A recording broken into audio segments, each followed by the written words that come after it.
March 15th, 1955, Tuesday, 2 p.m.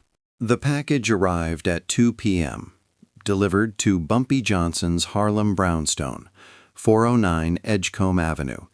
A beautiful box, wrapped in gold paper, red ribbon, no return address, but a card, to Mrs. Johnson, with admiration, a friend. Mamie Johnson opened the door, saw the package, smiled, brought it inside. Bumpy was at Small's Paradise, working. She was alone. Opened the box carefully. Inside, Belgian chocolates, 2 dozen, handcrafted, expensive, the kind Mamie loved. She read the card again. A friend? Who? She didn't recognize the handwriting, but chocolates were chocolates. She took one. Dark chocolate, caramel center, delicious. Took another, then another. By 2:30 p.m., she'd eaten 6. 2:45 p.m. First symptoms. Mamie felt dizzy, nauseous, sat down. Must be the flu or something she ate for lunch. Tried to stand, couldn't. Her legs were weak, shaking. Then the pain started. Stomach, sharp, intense, like knives. She fell, hit the floor, couldn't breathe, couldn't call for help, convulsing. Raymond Quick Lewis was outside, Bumpy's bodyguard, always watching the house. Heard a crash, ran inside, found Mamie, on the floor, seizing. Oh God, Mrs. Johnson. He grabbed the phone, called Bumpy. Boss, it's Mamie, she's down. What? She's convulsing. I don't know what happened. Call an ambulance, now. Already did, I'm coming. Bumpy dropped everything, ran. From Small's Paradise to home, normally 10 minutes, he made it in 5. 3 p.m. Ambulance arrival. Bumpy burst through the door, found Raymond holding Mamie. She was still seizing, foam at her mouth, eyes rolled back. Mamie, baby, I'm here. The ambulance arrived. Paramedics rushed in, assessed her, loaded her onto a stretcher. What happened? I don't know. She was fine this morning. Any drugs? Alcohol? No, nothing. Any medical conditions? No, she's healthy. Then we need to move fast. They took her. Harlem Hospital. Bumpy rode with her, holding her hand. Don't leave me, Mamie. Please don't leave me. She couldn't respond, couldn't hear him, just kept seizing, dying right in front of him. 3:15 p.m. Harlem Hospital. Dr. Sarah Chen met them. Emergency room. She'd been Bumpy's doctor for 26 years, knew the family, loved Mamie like a sister. What happened? I don't know. She just collapsed. Dr. Chen examined Mamie quickly, checked vitals. Heart rate, 140. Blood pressure, 180/120. Pupils, dilated. Convulsions, continuing. This looks like poisoning. What? Poison. The symptoms are classic. What kind of poison? I won't know until we test, but if I had to guess, arsenic or cyanide or both. Who would poison her? Dr. Chen looked at Bumpy. You tell me. Bumpy's face changed from fear to rage in 1 second. Someone poisoned my wife? Yes. To get to me? Probably. Dr. Chen started treatment. Activated charcoal to absorb toxins, IV fluids. To flush the system. Atropine. To counteract symptoms. But it might be too late. What does that mean? It means if the dose was high enough, she might not survive. The next 6 hours are critical. If she makes it through tonight, she has a chance. Bumpy sat, held Mamie's hand, and made a decision. Whoever did this would die. Slowly, painfully, within 48 hours. 4 p.m. The chocolate box. Bumpy called Raymond. Go to the house. Find what Mamie ate today. Everything.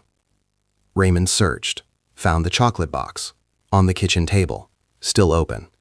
18 chocolates remaining, 6 eaten. He called Bumpy. Boss, I found chocolates, Belgian, expensive, with a card. What does the card say? To Mrs. Johnson, with admiration, a friend. That's how they did it. Bring the box to the hospital, carefully. Don't touch the chocolates. Already on my way. Dr. Chen tested one chocolate, immediately. Results came back, arsenic trioxide, combined with cyanide. Whoever made these wanted her dead. How much did she eat? 6. That's a lot. Will she survive? I don't know. The antidote is helping, but the damage might be irreversible. How long until we know? 6 hours, maybe less. Bumpy looked at the clock. 4:15 p.m. 6 hours would be 10:15 p.m. Half a day. The longest half day of his life. 5 p.m. Declaration of war. Bumpy left Mamie's room, briefly, made calls to everyone. Junie, Willie, Tommy Chen, Detective O'Brien, Stephanie St. Clair. Emergency meeting, Small's Paradise, 6 p.m. He returned to Mamie, held her hand. I don't know if you can hear me, but if you can, know this. Whoever did this to you is going to pay. I'm going to find them, and I'm going to kill them. Within 48 hours. That's my promise. To you. Mamie didn't respond. Still unconscious. Still fighting. But Bumpy believed she heard him. Believed she knew that he would avenge her. Or die trying. 6 p.m. War Council. Bumpy's inner circle gathered. Small's Paradise, back room, 20 people, all loyal, all ready. Bumpy stood at the head of the table. Someone poisoned Mamie with arsenic and cyanide hidden in chocolates delivered to our home. She's in the hospital, fighting for her life. We have 48 hours to find who did this and make them pay. Why 48 hours? Junie asked. Because if Mamie survives the next 6 hours, she'll need me. I can't wage war and sit by her bedside. So we do this fast, hard, complete, within 2 days. Then I go back to being a husband, not a soldier. Willie spoke. Who did it? Bumpy pulled out the chocolate box, showed the card, the handwriting, the wrapping. This is professional, expensive, carefully planned. That narrows it down. To who? Someone with money, resources, access to poison, and a reason to hurt me. Tommy Chen leaned forward. The Italians. Specifically, Vincent DeLuca, the Viper. Why him? He's been trying to move into Harlem for months. We've blocked him every time. This is revenge, and a message, Detective O'Brien added. Vincent's known for poison. Used it 3 times, that we know of, all against enemies, all successful. Until now. Mamie's still alive, for now, but she might not be, which is why we move tonight. 7 p.m. The plan. Bumpy laid out the strategy. Phase 1, intelligence. Willie, you infiltrate the Italian neighborhood. Find Vincent's location, his routine, his vulnerabilities. Phase 2, assault.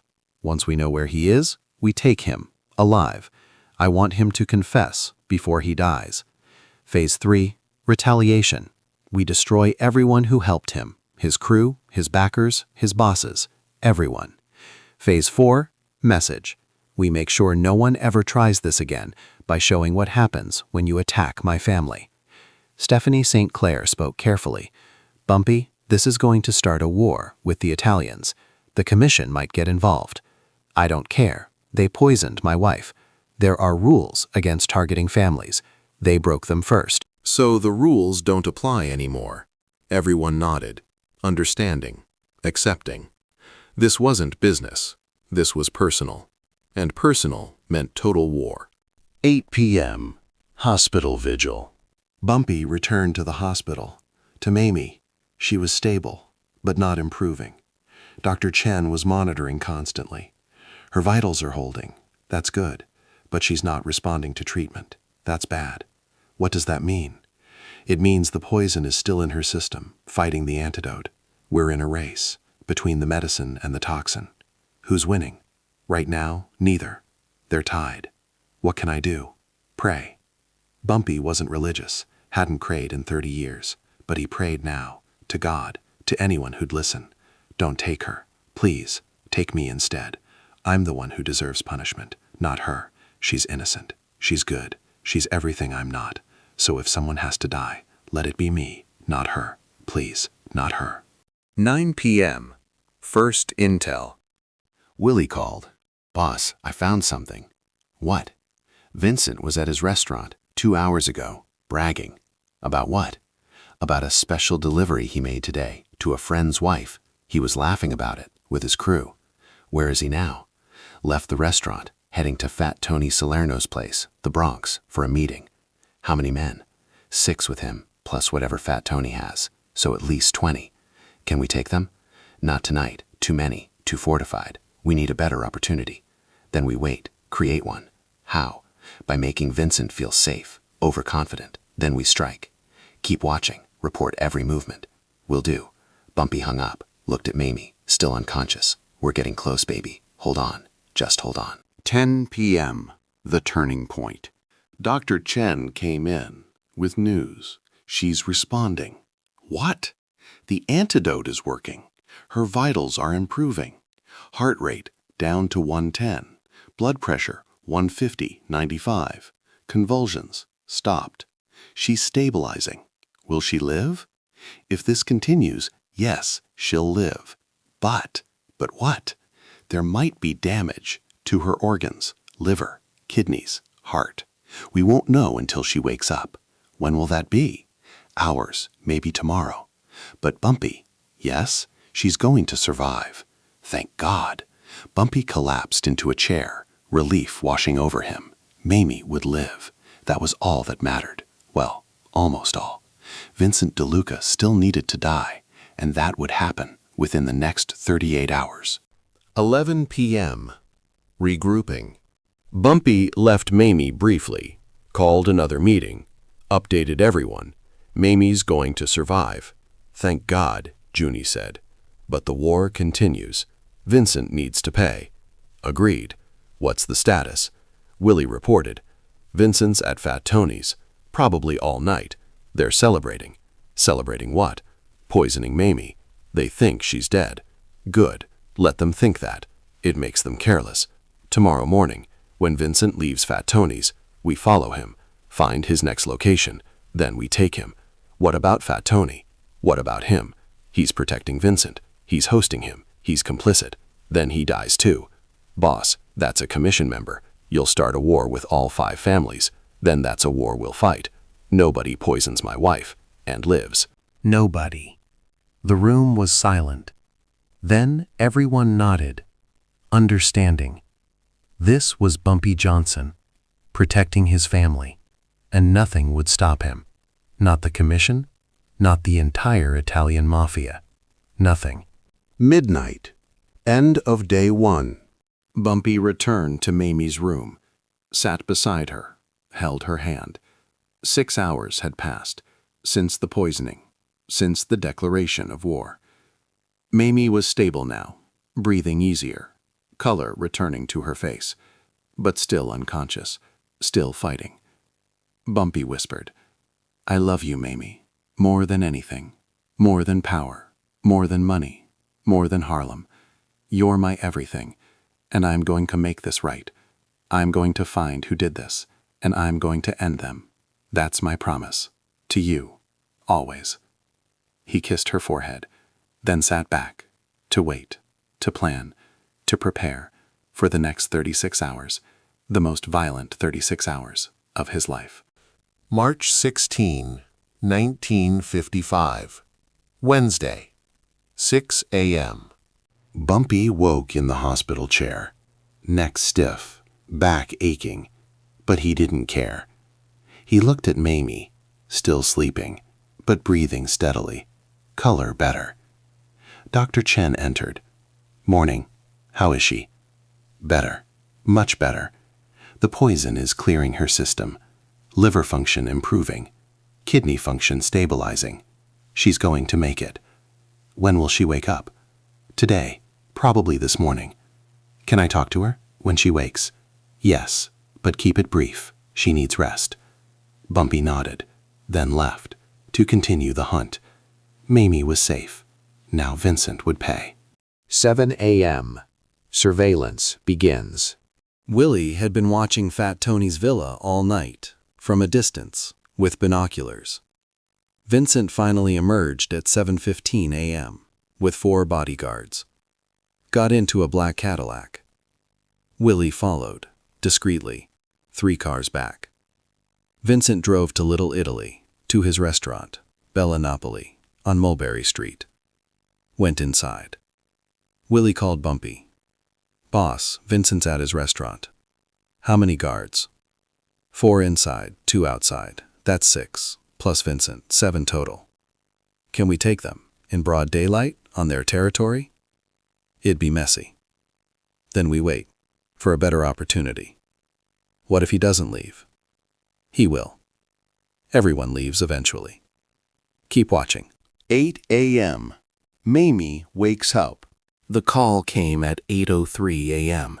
"Dr. Chen, Bumpy, she's awake." He was there in 8 minutes, ran from Small's Paradise to the hospital, burst into her room. Mamie was sitting up, pale, weak, but alive, conscious. She saw him, smiled. Hey yourself. You scared me. I scared myself. How do you feel? Like I died and came back. You almost did. What happened? Poisoned. The chocolates. Someone put arsenic and cyanide in them. Who? I'm finding out. Bumpy, don't. Don't what? Don't do something crazy. It's too late for that. What are you planning? To find who did this and kill them. Bumpy, no. Mamie, yes. They tried to kill you, to hurt me, and they're going to pay. This will start a war. I don't care. I care, because I don't want to lose you. You almost lost me yesterday, because of them. So now I'm making sure this never happens again. How? By showing everyone what happens when you touch my family. Mamie grabbed his hand. Please, be careful. I will. Promise. I promise. But they're still going to die. 9 a.m. Vincent's routine. Willie watched Vincent all morning, documenting everything. 7:15 a.m. Arrives at restaurant. 8 a.m.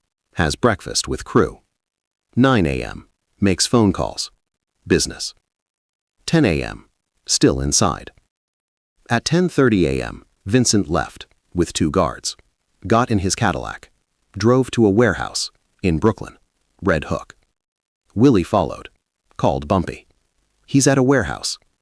Address? 247 Van Brunt Street. Doing what? Meeting someone. I can't see who. Stay there. I'm sending backup. Junie arrived with 10 men. They surrounded the warehouse. Watched. Waited. Vincent was inside for an hour. Then emerged. Laughing. Relaxed. Got back in his car. Drove to the Bronx. Back to Fat Tony's villa. This time, he stayed.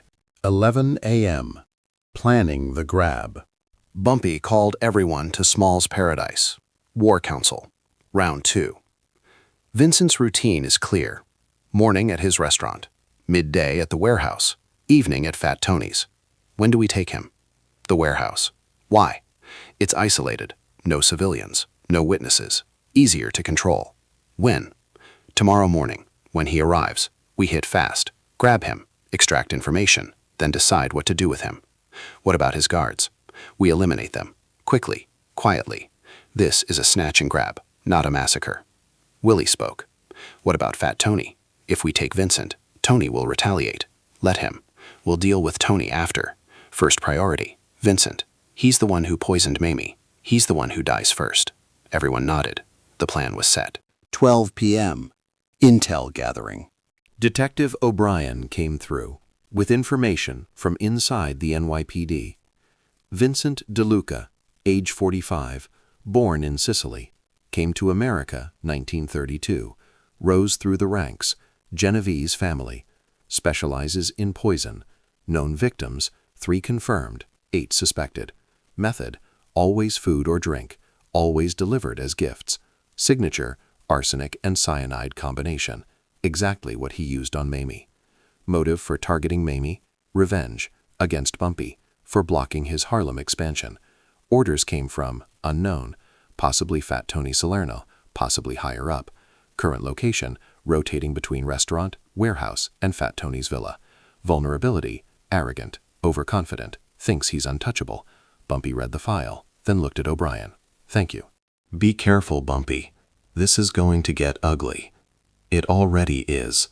Just try to keep civilian casualties to 0. That's the plan. O'Brien left, knowing Bumpy was lying. This would be bloody. Very bloody. 1 p.m. Reconnaissance. Junie and Willie scouted the warehouse in detail. Entrances, 3. Front door, side door, loading dock. Windows, 8. Ground floor only. Guards, 2 outside, unknown number inside. Escape routes, multiple. Alley behind, street in front. River access 2 blocks away.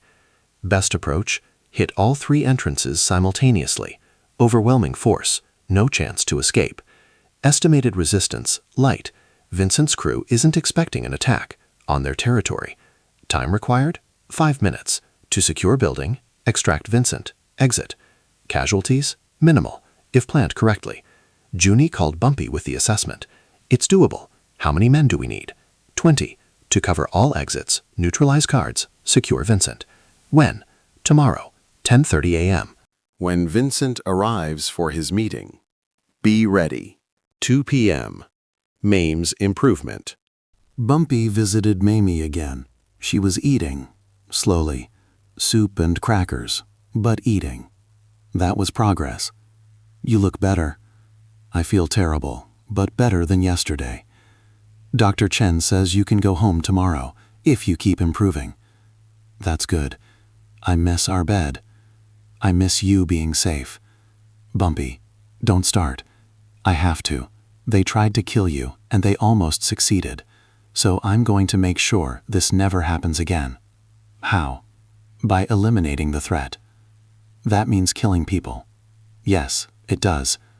Bumpy, you're a gangster. You've killed before. I know, but this feels different. It is different. This is about you, about protecting you, about making sure no one ever tries this again. What if it starts a war? Then we fight a war. What if you die? Then I die protecting you. That's not romantic. That's stupid. Maybe, but it's how I feel. Mamie sighed. Just come back to me, alive. That's all I ask. I will. Promise? Promise. 3 p.m. Preparing the team. Bumpy addressed his soldiers. 20 men, all armed, all ready. Tomorrow morning, we're taking Vincent DeLuca, the man who poisoned Mamie. This is not a negotiation, not a capture for ransom. This is an execution, with questions first. We need information. Who ordered it? Who helped? Who knew? Then we kill him, and everyone involved. Rules of engagement. Shoot to kill, anyone who resists. No civilians. This is between us and them. No witnesses. We go in clean. We come out clean. Questions? One soldier raised his hand. What about the commission? What if they retaliate? Then we deal with it. But I don't think they will. Why not? Because Vincent broke the rules. By targeting family. By using poison. By being a coward. The Commission respects strength, punishes weakness. What we're doing is justice. They'll understand that, even if they don't like it. Any other questions? Silence. Good. Rest up. Tomorrow morning, we go to war. 4 p.m. Tommy Chen's warning. Tommy Chen called, with concerning information. Bumpy, I'm hearing things. What things? The Italians know something's coming. How? Informants, spies, rumors. Do they know specifics? No, but they're preparing. Fat Tony's doubled his security. Vincent's being more careful. Other families are watching. This could escalate quickly. I know. Are you sure you want to do this? I don't want to. I have to. Mamie's my wife. Someone tried to kill her. I can't let that stand. I understand. But Bumpy, this could destroy everything we've built. The alliances, the peace, the cooperation. Then we rebuild. After. But first, justice. Tommy sighed. I'll support you, whatever you need. Thank you. Just be smart. Don't let anger make you sloppy. I won't. Good, because Harlem needs you. Mamie needs you. We all need you. Don't die being a hero. I'll do my best. 5 p.m. Father Murphy's counsel. Father Murphy came to Small's paradise. Bumpy was surprised. Father, what are you doing here? I heard about Mamie. Came to check on her. And you? She's okay. Getting better. Good. That's a blessing. Yes, it is. And you? How are you? Angry. Understandable. Planning something violent? Yes. Also understandable. But wrong. Why wrong? Because violence begets violence. I know. But what's the alternative? Let them get away with it? Forgiveness. Forgiveness? They tried to kill my wife. I know. And that's unforgivable. To you. But not to God. I'm not God. No. But you could try to be more like him. By forgiving? By not becoming what you hate. Father, I appreciate the sentiment, but I'm not a saint. I'm a gangster. And in my world, you attack family. You die. That's the rule. Even if the rule is wrong? Especially then. Because if I don't enforce it, everyone thinks I'm weak. And weak means dead. Father Murphy stood. I can't stop you. I know. But I'll pray for you, for your soul. Because what you're about to do will stain it. Maybe. But Mamie will be safe. And that's worth any stain. Father Murphy left, disappointed but understanding. 6 p.m. Final preparations. Bumpy spent the evening organizing. Weapons checked. Ammunition distributed. Routes planned. Contingencies prepared. Escape vehicles stationed. Medical supplies ready. Just in case. Everything was perfect. Almost. Junie approached. Boss, there's one problem. What? Vincent might not go to the warehouse tomorrow. Why not? Fat Tony's having a meeting. All capos. Vincent might attend.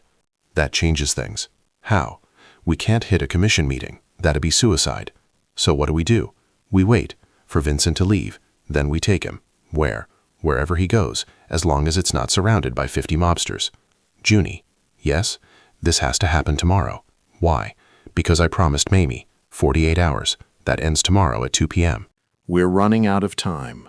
Then we make it happen, however we have to. 7 p.m. Mamie's fear. Bumpy visited Mamie one last time before tomorrow. She was sleeping. He sat, watched her breathe. Peaceful. Safe. For now. But for how long? If he didn't stop Vincent, someone else would try. Maybe not poison. Maybe a bullet. Or a bomb. Or a kidnapping.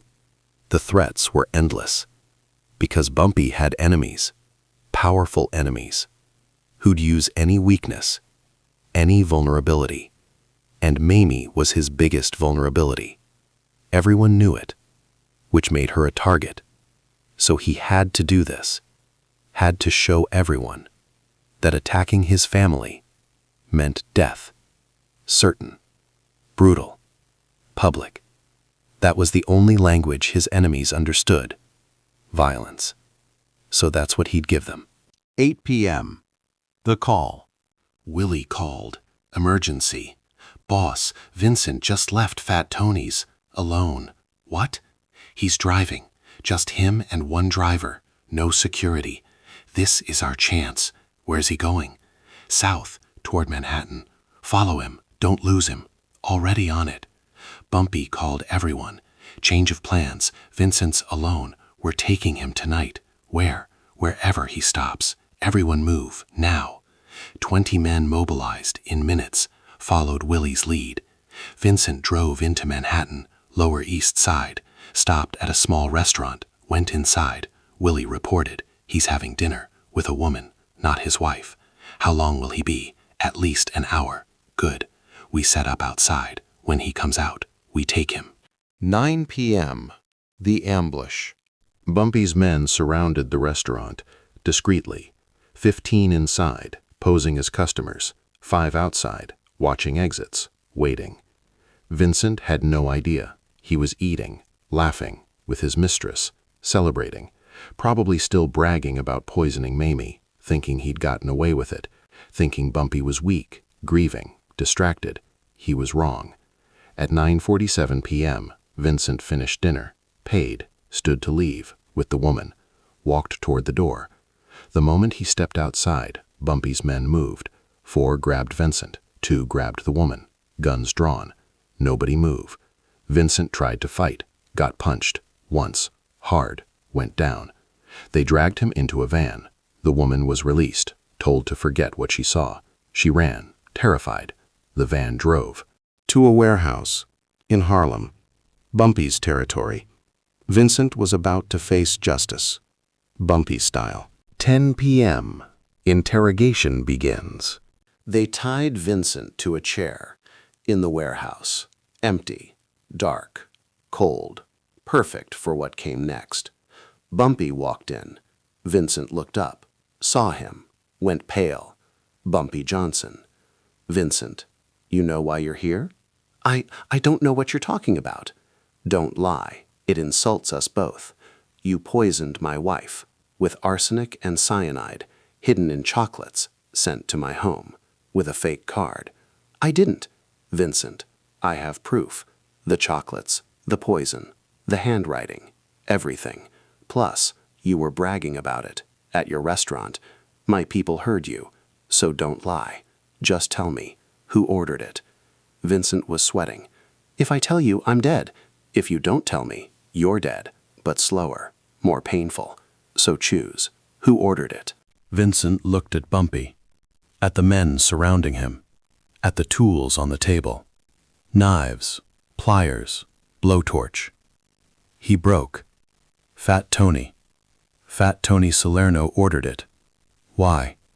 Because you blocked our expansion into Harlem 5 times.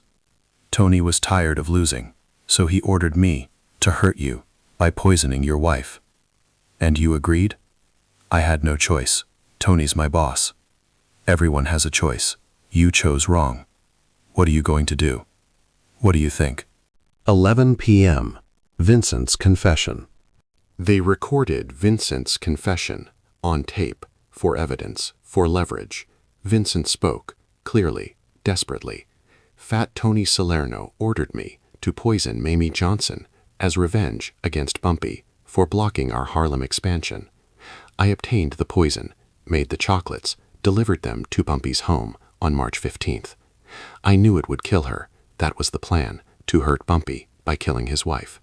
I'm sorry, I didn't want to, but Tony ordered it, and you don't disobey Tony. Bumpy stopped the recording. You're sorry? Yes. Too late. I know. But you needed to hear it. I didn't need to hear anything, except who ordered it, and now I know. So thank you for that. What happens now? Bumpy pulled out a gun. Now you pay. Wait. For what? Give me a chance. To what? Run? Hide? Beg? You didn't give Mamie a chance. No. So why should I give you one? Because? Because why? Vincent had no answer. Bumpy shot him. Once. In the head. Quick, clean. Too merciful, but efficient. Vincent slumped. Dead. 1 down. 1 to go. Fat Tony Salerno. Midnight. Day 2 ends. Bumpy stood over Vincent's body, felt nothing. No satisfaction, no guilt. Just completion. Step 1, done. Step 2, Fat Tony. Tomorrow. The final 12 hours of the 48. Then it would be over. Justice served. Message sent. Family protected. He left the warehouse, drove to the hospital to see Mamie. She was sleeping, peaceful. He whispered, Vincent's dead. Fat Tony's next. Then you'll be safe. I promise. Tomorrow. This ends. March 17th, 1955. Thursday, 12 a.m. Midnight. Bumpy couldn't sleep. 12 hours left of his 48-hour deadline. Vincent was dead. But Fat Tony Salerno remained, the one who ordered it, the one truly responsible, the one who had to pay. But Tony was different. Not some street enforcer, not some freelance assassin. Tony was a commission member, Genevieve's family capo, protected, connected, powerful. Killing him would start a war, a big one. But Bumpy didn't care. Nobody poisoned his wife and lived. Nobody, not even the commission. 1 a.m. Disposing of Vincent. Vincent's body needed to disappear, permanently. Bumpy's men handled it, wrapped him in plastic, weighted with chains, drove to the Hudson River, Pier 40, 2 a.m., threw him in. The body sank, gone. Nobody would find it. Nobody would look. Vincent DeLuca simply vanished. His mistress wouldn't talk, too scared. His crew wouldn't report it, too guilty. They knew what he'd done, knew he deserved whatever happened. Fat Tony would know, though, by morning. Would know Vincent was gone, would know Bumpy took him, would prepare, or attack first. Either way, violence was coming. 3 a.m.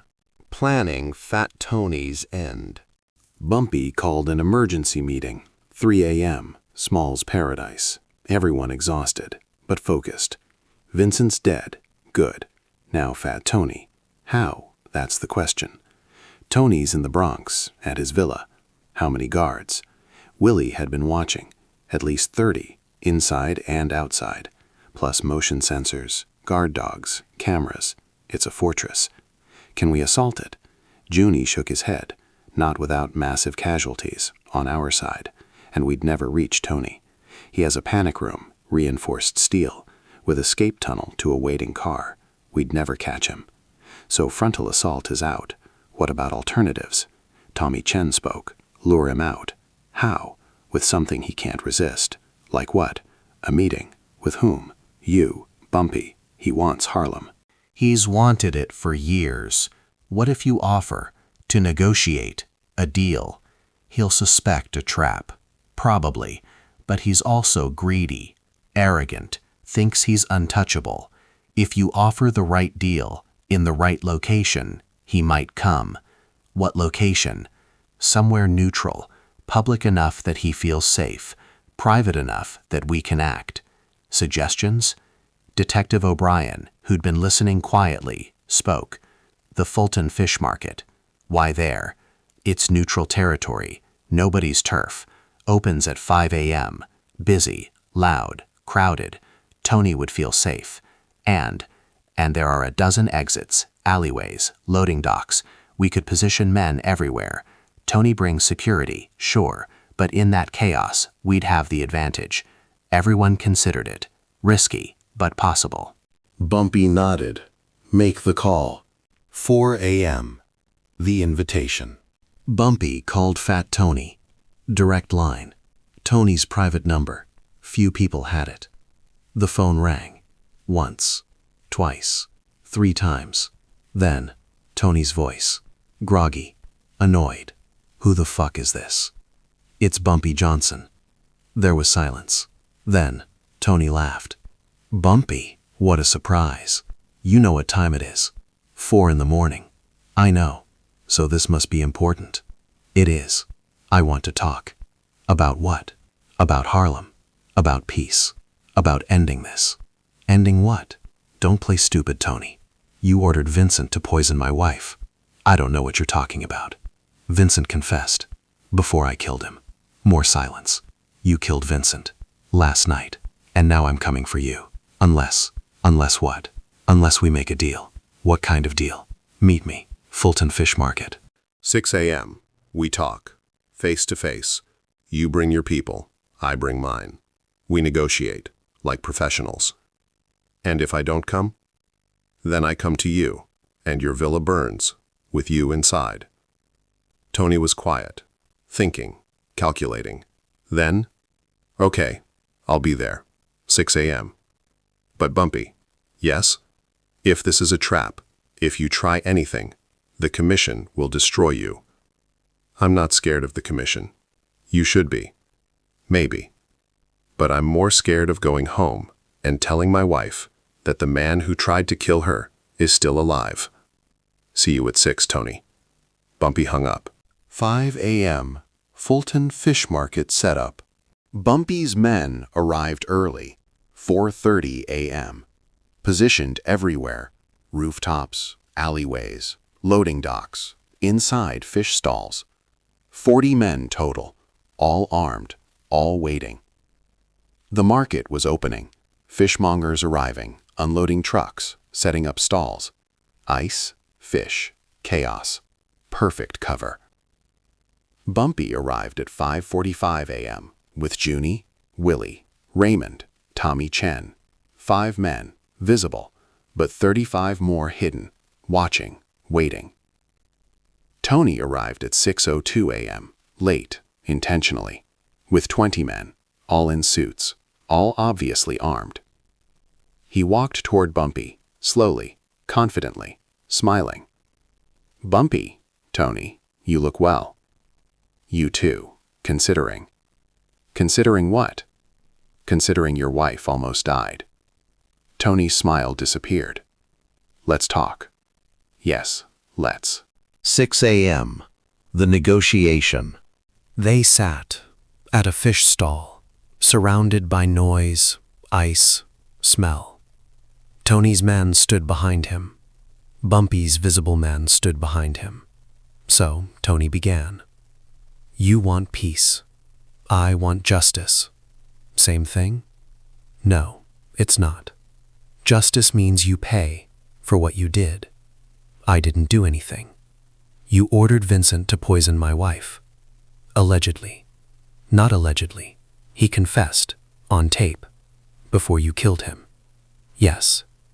Tony leaned back. "Even if I did order it, which I'm not admitting, why would I negotiate? Why not just kill you, right here, right now? Because you're outnumbered. Am I? You brought 20 men. I brought 40. You can't see them, but they're here, watching, waiting. If your men move, mine will slaughter them." Tony looked around, saw nothing. But believed Bumpy, because Bumpy never bluffed. "Okay, so what do you want?" "I want you to admit it. Admit you ordered the hit." "Why?" "So I can decide whether to kill you or let you live." Tony laughed. "You think you can kill me?" "I know I can, but maybe I don't have to." "Explain."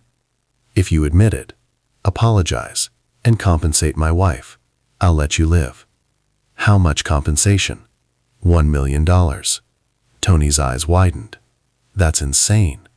That's the price of trying to kill my wife. And if I refuse, then you die. Here, today." Tony looked at Bumpy, trying to read him, trying to find weakness. Found none. "You're serious?" "Completely."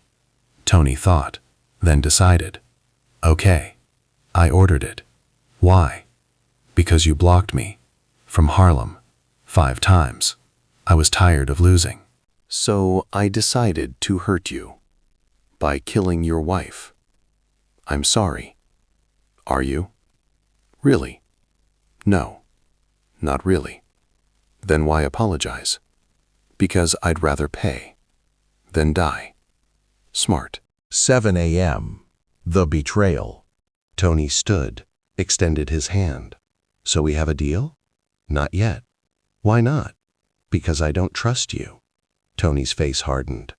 "Then what's the point?" "The point is, I wanted you to admit it. On record." "On record?" Bumpy pulled out a tape recorder from his coat. Had been recording the entire conversation. "You just confessed to ordering my wife's murder. That confession is going to the commission, to the police, to everyone. You set me up." "Yes, I did." Tony's men reached for their guns. Bumpy's hidden men appeared, from everywhere. Rooftops, stalls, alleys. 40 guns aimed at Tony's 20. Nobody moved. Tony looked around, realized he was trapped. "You son of a bitch. I told you. Nobody poisons my wife and lives. But you said we could make a deal." I lied, just like you lied when you said you were sorry. Now you have two choices. What choices? Come with me. Face the commission. Let them judge you for breaking the rules, targeting families. Or what? Or die, right here, right now. Tony looked at his men, at Bumpy's men, at the exits, all blocked. He'd lost, completely. I'll come with you. Good choice. 8 a.m. Commission meeting. Bumpy didn't take Tony to the commission. Not yet. Took him to a warehouse in Harlem. Tied him to a chair. Played the confession. For everyone. Junie, Willie, Tommy, Stephanie, Detective O'Brien, Father Murphy. Even brought in Mamie in a wheelchair from the hospital, against doctor's orders. But she insisted. I want to see him. See the man who tried to kill me. Tony looked at Mamie, pale, weak, but alive. He'd failed, and now everyone knew it. Mamie spoke, barely a whisper. Why? Tony didn't answer. Why did you try to kill me? I didn't know you, never met you, never heard you. So why? Tony finally spoke. Because hurting you hurt him. He pointed at Bumpy. That's all. Nothing personal. Nothing personal? You tried to murder me. And it's not personal. It's business. Mamie laughed, bitter, weak. You people and your business. You destroy lives, families, communities, all for business. You're monsters, all of you. She looked at Bumpy. Even you. I know, but I'm your monster, and I'm going to make this right. How? By killing him? Yes. That won't make it right. Maybe not, but it'll make it even. Mamie closed her eyes. Do what you have to do. I'm too tired to care. They took her back. To the hospital. To rest. To recover. To forget. If she could. 9 a.m. Father Murphy's plea. Father Murphy approached Bumpy before the execution. Don't do this. Why not? Because killing him makes you like him. I'm already like him. No, you're better. How? Because you have a choice. He didn't give Mamie a choice, but you can give him one. What choice? Mercy. Father, he tried to kill my wife. I know, and that's unforgivable. But killing him won't undo that, won't heal Mamie, won't make you feel better. Then what will? Letting him live, in shame, in debt, in knowledge that he owes you everything. That's more powerful than death. Father Murphy was wrong, but Bumpy appreciated the effort. I'll think about it. That's all I ask. Father Murphy left. Bumpy didn't think about it. Tony would die, today, before the 48 hours ended. 10 a.m. The commission arrives. Unexpectedly, the commission came to Bumpy's warehouse. 5 men, Carlo Gambino, Meyer Lansky, Joe Bonanno, Tommy Lucchese, and Carmine Persico, the 5 most powerful mobsters in America. They entered, saw Tony tied to a chair, saw Bumpy standing over him, gun in hand. They understood. Carlo spoke first. Bumpy, we'll need to talk. About what? About this, he gestured to Tony. About what you're planning to do. I'm planning to kill him for trying to kill my wife. We know. We heard the tape. The confession? Yes, it's been circulating since 7 a.m. Good. So you know, Tony broke the rules by targeting family. Yes, he did.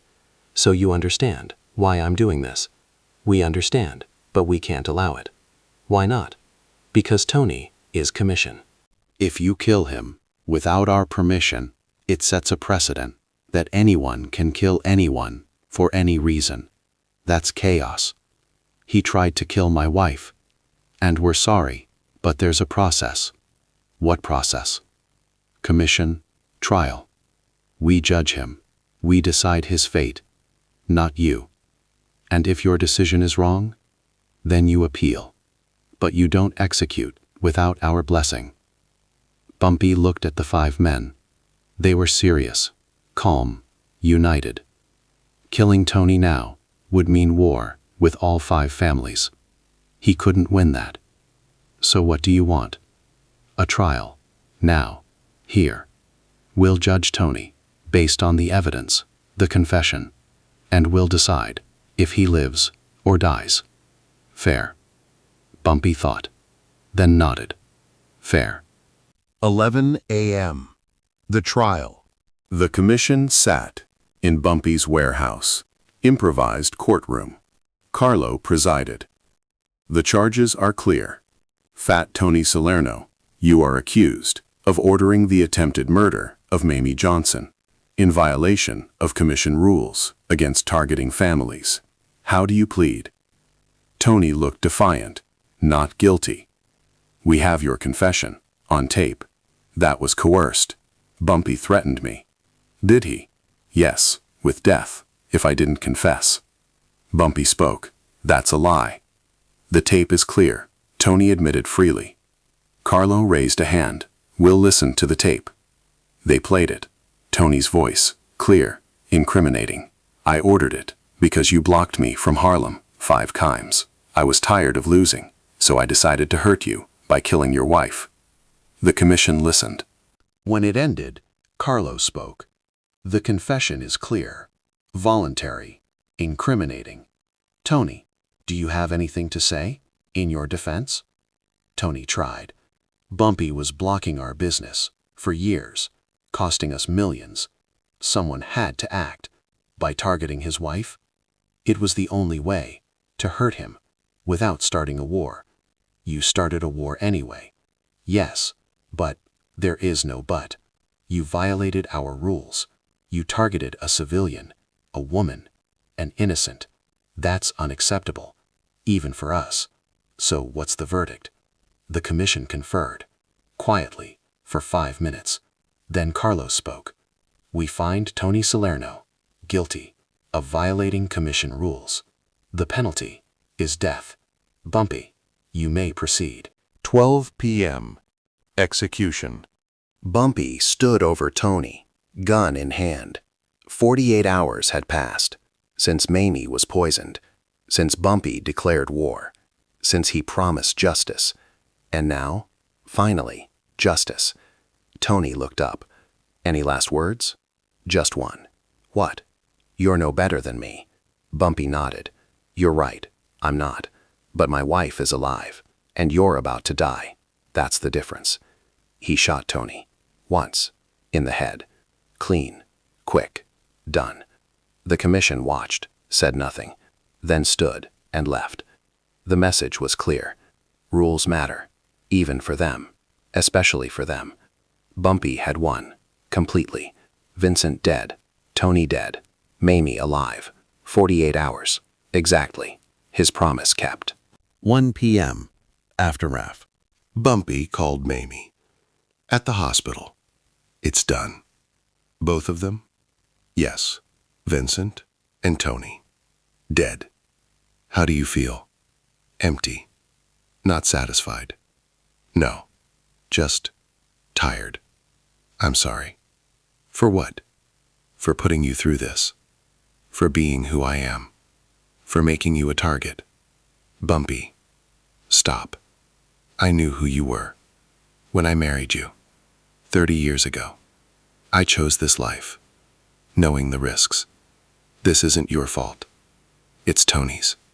And he paid. So now, come home. I'm being discharged tomorrow. And I want to see you. Not the gangster. Just my husband. I'll be there. Promise. Promise. 2 p.m. 48 hours complete. Exactly 48 hours. Since the poisoning. Since the declaration. Since the promise. Bumpy sat in his office, Small's paradise, alone, thinking. About the last 2 days. About the violence. About the blood. About whether it was worth it. His phone rang. Carlo Gambino. Bumpy. Carlo. I wanted to say something. What? You did the right thing. by bringing it to us for the trial. Thank you. But I also want to warn you. About what? This isn't over. Why not? Because Tony had friends, family, people who'll want revenge. Let them come. I'm ready. I hope so, because war is coming, whether you want it or not. Then I'll fight, like I always do. Good luck, Bumpy. You're going to need it. Carlo hung up. Bumpy sat back, knowing the next 48 hours would be just as violent as the last, because in his world, peace never lasted. Violence was eternal. But Mamie was alive, and that was worth everything. March 18th, 1955, Friday, Day 4, 8 a.m. Mamie came home. Bumpy picked her up from the hospital, carried her over the threshold like it was their wedding day again. Welcome home. It's good to be home. How do you feel? Weak, but alive. That's what matters. Inside, the house had changed. New security, reinforced doors, bulletproof windows, motion sensors, cameras, guards outside, 24/7. Mamie noticed. It looks like a fortress. It is, because of me, because of us. I don't want to live in a prison. You're not in prison. You're protected. There's a difference. Is there? Mamie sat on the couch, carefully, still weak. Bumpy, I love you, but I can't live like this, constantly afraid, constantly guarded, constantly waiting for the next attack. I know. So what do we do? I don't know. But I'll figure it out. Promise? Promise. 10 a.m. First retaliation. The phone rang. Junie. Boss, we have a problem. What? Someone hit our numbers spot on 125th. Robbed it. Killed 2 of our guys. Who? Don't know yet. But the message was clear. This was revenge. For Tony. How much did they take? 50,000. And they left a note. What does it say? For Fat Tony. This is just the beginning. Bumpy's jaw clenched. Find out who and make them regret it. Already working on it. How many men do we have available? 30 on rotation. Not enough. Double it. 60 men, armed. Protecting our spots. Our people. Our territory. This is war now. We treat it like war. Understood. And Junie. Yeah? Nobody comes near this house. Nobody comes near Mamie. Anyone tries. Kill them. No questions. No warnings. Just kill them. Got it. 12 p.m. Commission warning. Carlo Gambino called. We have a situation. Tony's nephew, Salvatore Salerno, is rallying support for revenge against you. How much support? 3 crews, maybe 50 men. When? Soon. Maybe today, maybe tomorrow. What's the commission doing about it? Nothing. Why not? Because technically, you killed Tony, even though we approved it. Sal doesn't care about approval. He cares about blood. Family blood. So you're letting him come after me? We're not stopping him, but we're not helping him either. This is between you and the Salerno family. Thanks for nothing. Bumpy, understand something. We approved Tony's execution because he broke the rules. But his family has the right to seek vendetta. That's also a rule. So we stay neutral. And may the best man win. Carlo hung up. Bumpy called everyone. Emergency meeting. Immediate. 1 p.m. War Council. 30 men gathered. Small's paradise. Bumpy addressed them. Tony's nephew Sal is coming for us with 50 men, maybe more. When? Unknown, but soon. How do we prepare? We fortify. Every location, every business, every home. Guards doubled, weapons distributed, everyone on alert. What about offense? Willie asked. Do we hit them first? Where? We don't know where they are. Not yet. Tommy Chen spoke. I can find them. How? My people have eyes. In Little Italy. In the Bronx. Everywhere Italians operate. Give me 6 hours. I'll know where Sal is, what he's planning, when he's moving. Good. Find him. Then we decide. Hit first or wait. Either way, we end this before it spreads. 3 p.m. Mamie's fear. Mamie heard everything from upstairs. Came down, slowly, holding the railing. Bumpy saw her. You should be resting. I can't rest, knowing what's coming. Knowing you're going to fight. Again. I have to. They're coming for us. So let them come. And then what? We leave. Leave? Harlem? New York? This life? Go somewhere safe. Somewhere peaceful. Start over. Mamie, we can't just leave. Why not? Because this is our home. This was our home. Now it's a battlefield. And I'm tired of being a casualty. You're not a casualty. You're alive. Barely. And next time I might not be. So I'm asking you, begging you, let's leave, before it's too late. Bumpy held her. I can't. Why not? Because if I run, everyone thinks I'm weak. And weak means more attacks, more danger, more people trying. So I have to stay. I have to fight. I have to win, or we'll never be safe, anywhere. Mamie cried. Then I'm leaving. What? I can't watch you die. Can't be the reason for more violence. So I'm leaving, going to my sister's in Philadelphia until this is over. Bumpy's heart broke. Okay. When? Tomorrow. I'll have Raymond drive you. Thank you. Mamie. Yes. I'm sorry. I know. Me too. 5 p.m. Tommy's intel. Tommy Chen called. I found them. Where? Sal's crew. They're holed up. In a warehouse. In the Bronx. Near Yankee Stadium. How many? 43 men. Armed. Planning something big. When? Tonight. Midnight. They're hitting Small's Paradise. Trying to kill you. How do you know? I have someone inside. Someone who owes me. They told me everything. The plan, the timing, everything. Can we trust them? I trust them with my life. Good enough for me. What's the plan? We hit them first, before they hit us. When? Now. We have 7 hours. To plan, to position, to strike. Let's not waste them. 6 p.m. Counter-strike plan. Bumpy laid out the strategy. Sal's in a warehouse, with 43 men, planning to hit us tonight. So we hit them. Now. Before they're ready. How? 3-pronged assault. Team 1, front entrance, 20 men, led by Junie. Hard and fast, maximum violence, draw their attention. Team 2, back entrance, 15 men, led by Willie. While they're focused on the front, we come from behind, pincer movement.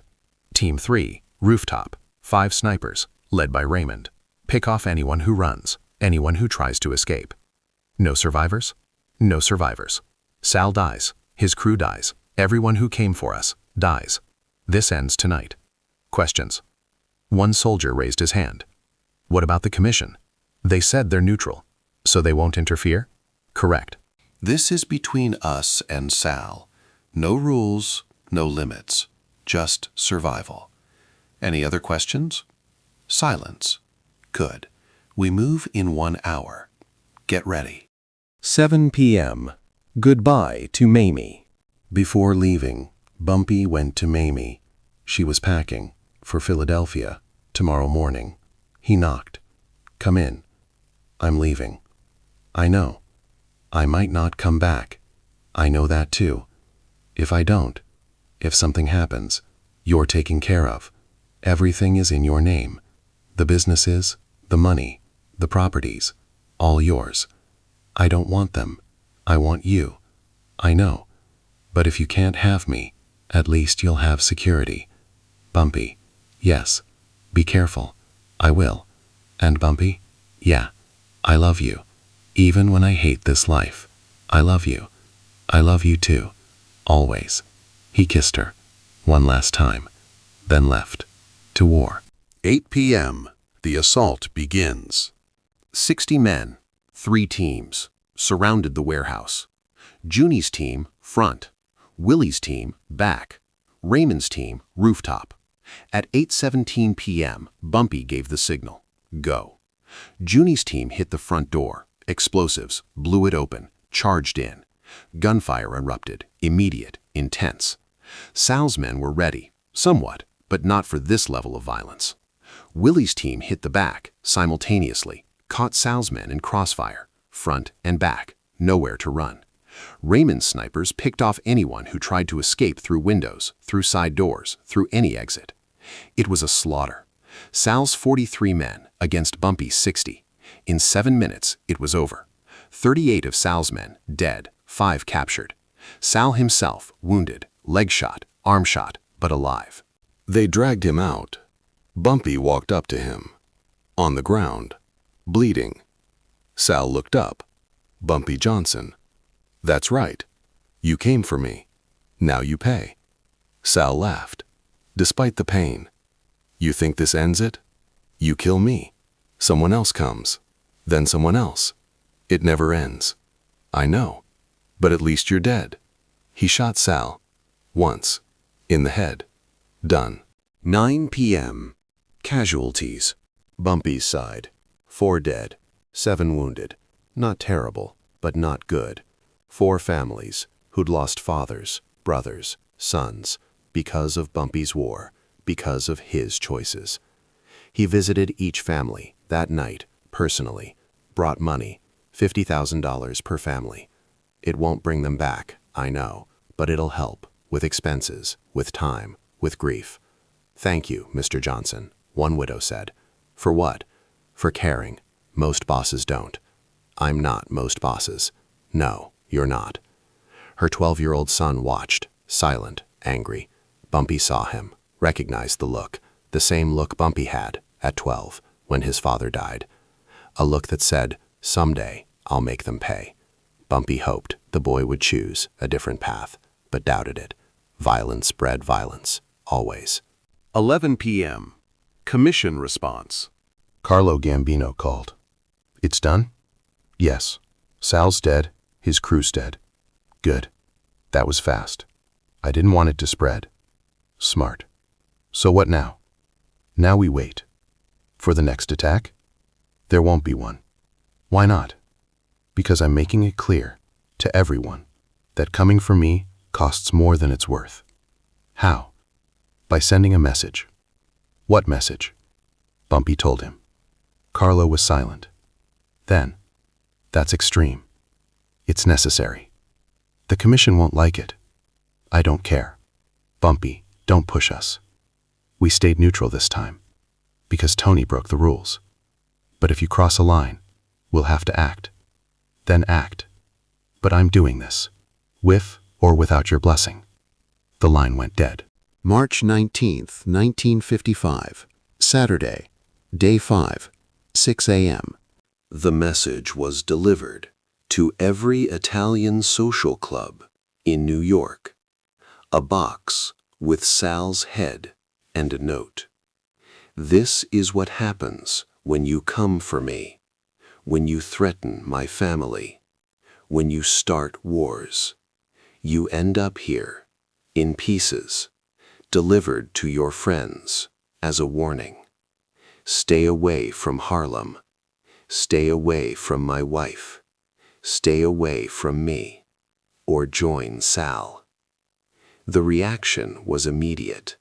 Outrage, horror, calls for revenge, but also fear, because Bumpy Johnson had proven something, that he was willing to do anything to protect his family.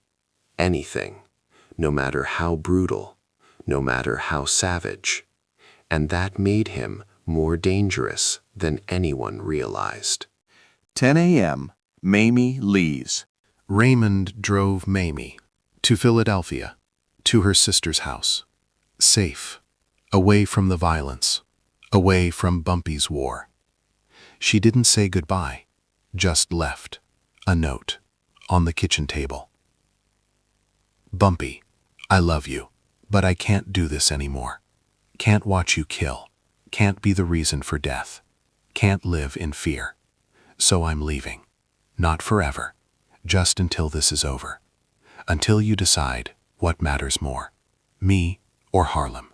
When you know, come find me. I'll be waiting. Mamie. Bumpy read it 3 times, then folded it, put it in his pocket, next to his heart. She was right. He had to choose, eventually, but not today. Today, he had a war to finish. 2 p.m. Final confrontation.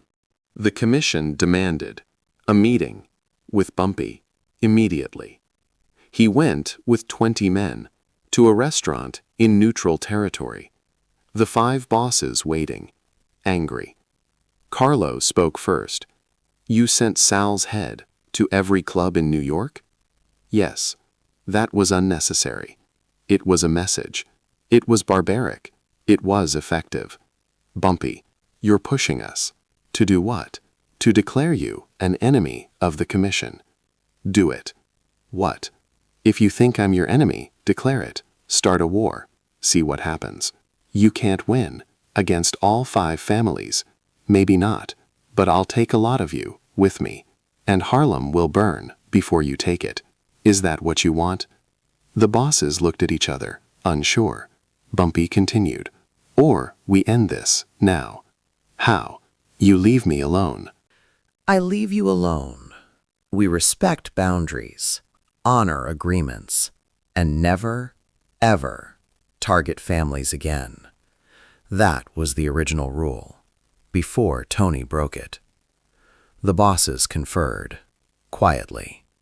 Then Carlo spoke. Agreed. No more targeting families, no more wars, unless provoked. And Bumpy? What? No more heads in boxes. That's not how we do things. Fine. Next time, I'll just make them disappear. Completely. Carlo almost smiled. That works. The meeting ended. The war was over. For now. March 20th, 1955. Sunday. Day 6. 8 a.m. First quiet morning in a week. No attacks, no threats, no violence. Just silence. Bumpy sat in his empty house, alone. Mamie's absence everywhere. Her coffee cup, unused. Her chair, empty. Her side of the bed, cold. He'd won the war, killed Vincent, killed Tony, killed Sal, destroyed 50 men, made the commission back down, protected Harlem, but lost Mamie. What kind of victory was that? The phone rang. Detective O'Brien. Bumpy. Patrick. Just checking in. How are you? Alive. That's good. Is it? You sound rough. I am. Mamie left. I heard. Where'd she go? Philadelphia. Her sisters. Are you going after her? I don't know. Why not? Because I don't know what to say. Try I'm sorry. For what? For everything. For the life?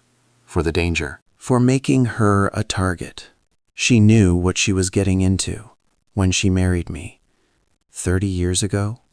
Maybe. But that doesn't make it okay. Patrick. Yeah. How do you do it? Do what? Balance family and this life. You're a cop. Dangerous job. But your wife stayed. How? Because I made her a promise. What promise? That I'd always come home. That I'd always choose her over the job when it mattered. And you kept that promise? Mostly. Sometimes the job won. Sometimes she won. But she always knew that she came first, in my heart, if not always in my actions. Bumpy was quiet. Then, I don't know if I can do that. Then you've already lost her. O'Brien hung up. Bumpy sat, thinking, about choices, about priorities, about what mattered. March 22, 1955. Tuesday. Day 8, 10 a.m. Bumpy drove to Philadelphia, to Mamie's sister's house, Eleanor. Nice neighborhood, quiet, peaceful. Everything Harlem wasn't. He knocked. Eleanor answered. Bumpy. Eleanor. Is she here? She's here, but she doesn't want to see you. I know, but I need to see her. Eleanor studied him. You look terrible. I feel terrible. Good, you should. Can I come in? Eleanor stepped aside. 5 minutes, that's all. Thank you. Mamie was in the living room, reading. Looked up, saw Bumpy. Didn't smile, didn't frown. Just looked. Hi. Hi. Can we talk? We are talking. Alone? Eleanor left, reluctantly. Bumpy sat, across from Mamie. She waited. He spoke. I'm sorry. For what? For everything. For putting you in danger. For starting a war. For choosing revenge over you. For being who I am. That's a lot of sorries, I know. Do you mean them? Yes. Every one. Mamie closed her book. Bumpy, I love you, but I can't live like this. Constantly afraid, constantly watching, constantly waiting for the next attack. I know. So what do we do? I don't know. You could leave. Leave what? Harlem? The life? The violence? All of it. We could go somewhere. Start over. Be normal. I'm 50 years old. I've been a gangster for 35 years. I don't know how to be normal. Then learn. I don't know if I can. Then we're done. Mamie, I mean it. If you can't choose me over that life, then I'm done. I love you, but I love myself more, and I deserve better than living in fear. You do. So? So, I'm asking, one last time, will you leave it? Leave Harlem. Leave the empire. Leave everything I've built. Yes. For me. Will you? March 22nd, 1955, 11 a.m. The choice. Bumpy thought. About 35 years, in Harlem, building an empire, earning respect, creating power. Was he willing to walk away from all of it for Mamie? He looked at her, really looked, at her strength, her beauty, her loyalty. For 30 years, she'd stood beside him, through everything. Arrests, violence, enemies, wars. She'd never asked him to change, until now, until she almost died, because of him, because of his choices, because of his enemies.